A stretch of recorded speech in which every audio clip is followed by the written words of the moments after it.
What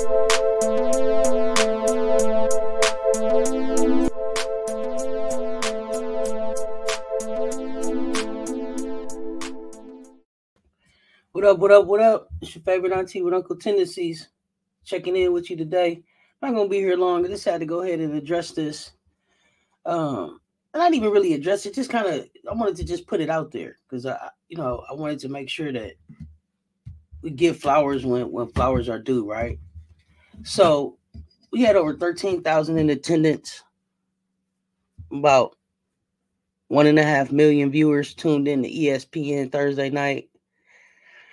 It was a tightly contested game, down the stretch with SC pulling it out 76-70. Phenomenal athletes and ballers in basketball right now participating in this game. And it was a women's game. It was the most watched sporting event for TV Thursday night. They say more people watch SC versus LSU than Heat versus Celtics. And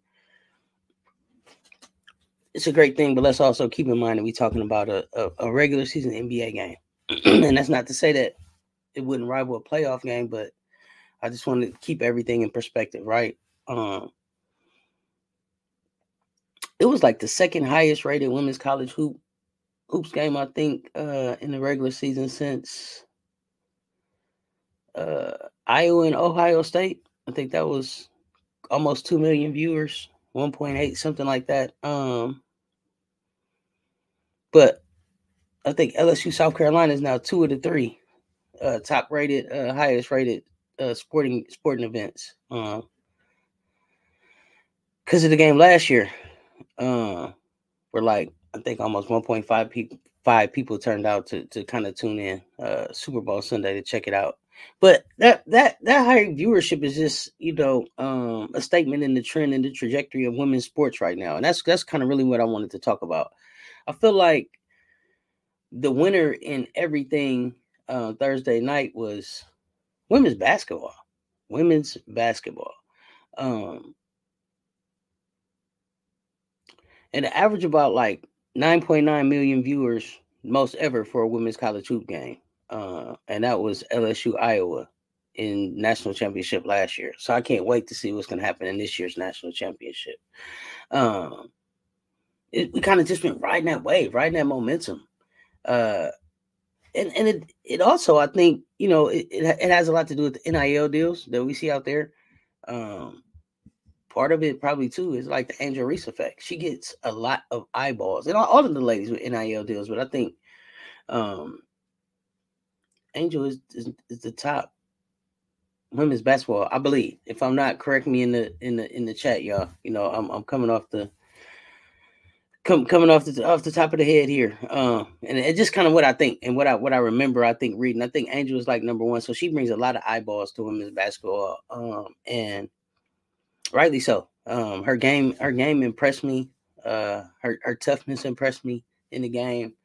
After the game, her leadership, her ability to kind of be in a moment, to take the time to go around and kind of clap it up for the fans and thank the people that came out. A star in the making for sure. I mean, already a star, but we're going to continue to see that star shine. But even more so than that, I felt like LSU and Baton Rouge put on just an event. It wasn't even a basketball game. It was an event. The crowd was electric. The crowd was on fire. Everybody was dressed up. It was a whiteout. They had the sparkly, they had the sparkles on. Kim had had to let a Coca-Cola on the jacket because I'm just a Coca-Cola type of kid. But Kim, everybody was into what Kim was gonna have on. I don't think that it could have been done any better. And then just the actual product, the actual game that took place was just tremendous. Like I said, I'm looking forward to seeing that. Hopefully, again, as a rematch in the SEC tournament. I hope really that this was the start to a trilogy for this season, where we're gonna see them in the SEC tournament and then again in March, battling out for the national championship. But I just really wanted to just take a moment to just give a round of applause to women's basketball and just say, wow, look how far the game has grown from like the 96 Olympics, and not even just women's hoops. I would say women's sports, period. And I'm giving the credit to the 96 Olympics, because I believe that year we had hoops and soccer. So we had like Cheryl Swoops, Rebecca Lobo, and then we had Mia Hamm and Brandy Chastain, I believe. If I'm wrong, hit me in the comments, y'all. Y'all know I don't mean no disrespect. I'm coming off the top of my head. But just to see how much it's grown, this year during the ESPN NCAA renegotiation of the TV deal, there was even talk of potentially taking the whole women's tourney out and selling that as an independent bundle. And it could happen this year. I think that the powers that be want to make sure that last year's, almost 10 million watching that championship game wasn't a fluke. But I think those of us who are fans really know that the quality of the game is improving. The coverage of the game is improving. Social media has allowed a different type of coverage and a different type of way into the players' lives that hadn't been covered in the past, just because it just wasn't a lot of coverage around women's hoops, right? So with the way that all of these vehicles into this sport are kind of coming together, is really putting it on a high trajectory, and I'm excited to see where it's going to go in the next 30 years. I'm hoping that the WNBA can kind of capitalize and catch some of this lightning in the bottle and bring some more of the viewers that are watching women's college hoops over to the WNBA game. But there, we know there's some challenges there with, salary caps and actual spots available. Being able to expand the league so that more of this young talent can come into the league and stay on a long-term basis. We see a lot of the young talent come in and then have to leave out. Some of the players I think even get drafted and eventually don't even make the teams. They don't get signed. So there's only so many spots that we can fill with that.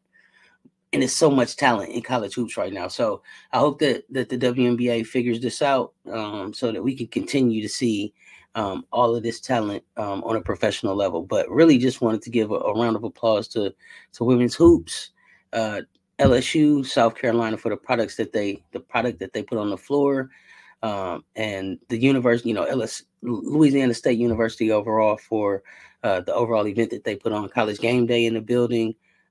Just made it all special. A lot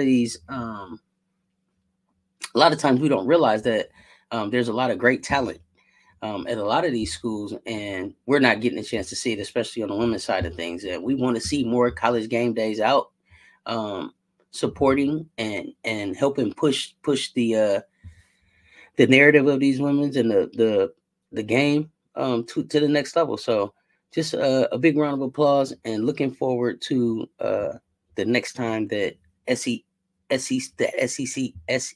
tournament, where hopefully LSU and South Carolina catch a rematch. So with that said, you know what it is. Your favorite auntie with Uncle Tendencies. Till next time, stay tuned. Talk soon. I'm out.